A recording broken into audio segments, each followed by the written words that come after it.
श्रीमद् भागवत महापुराण तृतीय स्कंद 11वां अध्याय काल निरूपण।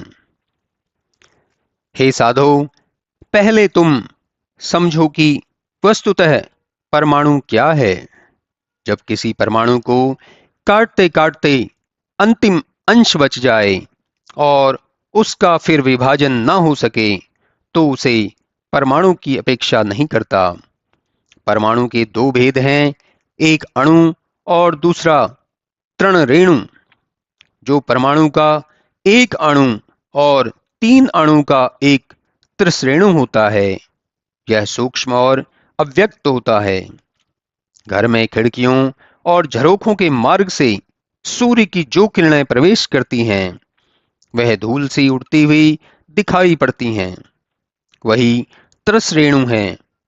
तीन त्रिश्रेणु का एक काल त्रुटि है, 100 त्रुटि का एक वेद, 3 वेद का एक लौ, 3 लौ का एक निमेष, 3 निमेष का एक क्षण, 5 क्षण का एक काष्ठा, 15 काष्ठा का एक लघु, 15 लघु की एक नाड़ी, 2 नाड़ी का एक मुहूर्त, 6 मुहूर्त का एक याम और 4 याम का एक दिन होता है। नाड़ी को ही दंड कहते हैं। 4 पहर का एक दिन, 4 पहर की रात्रि, 15 दिन का एक पक्ष और 2 पक्ष का एक मास होता है। यही दोनों कृष्ण और शुक्ल पक्ष पितरों के दिन और रात्रि हैं। 2 महीने की एक ऋतु और 6 महीने का उत्तरायण और 6 महीने का दक्षिणायन होता है। जो देवताओं का दिन और रात्रि है, 12 महीने में का एक वर्ष और 100 वर्ष मनुष्य की आयु होती है। सतयुग, द्वापर, त्रेता और कली के ये काल के 4 युग हैं। इन चारों युगों में मनुष्यों के धर्म पृथक हैं। सतयुग में धर्म अपने चारों चरणों से युक्त रहता है, जिससे मनुष्य धर्मात्मा होता है।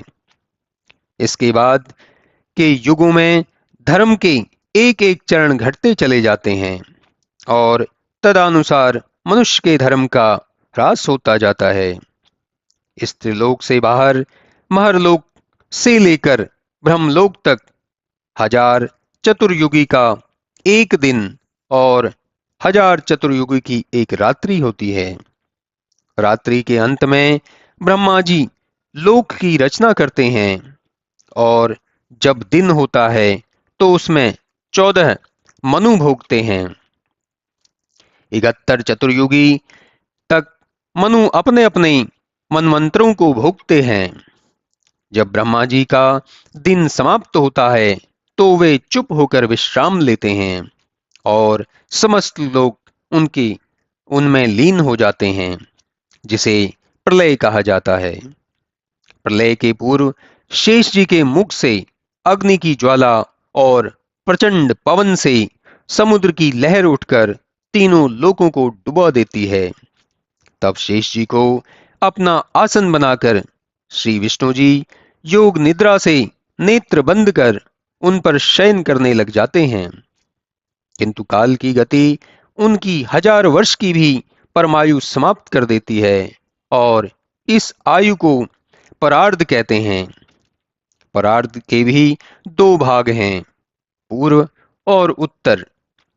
पूर्व परार्ध में ब्रह्म नाम का महाकल्प हुआ था, जिसमें केवल शब्द मात्र था, और बाद में श्री विष्णु जी ने वराह रूप धारण कर पृथ्वी को जल राशि से बाहर निकाला। इस प्रकार हे विदुर जी, इस सृष्टि का मूल कारण, कारणों का कारण ब्रह्म है। उसी में प्रकृति, महातत्व, अहंकार, पंचतंत्र मात्राएं, महाभूत, 11 इंद्रियां इत्यादि सत रूप में सब कुछ विद्यमान है। इसके परे सब कुछ असत्य अर्थात कुछ भी नहीं है।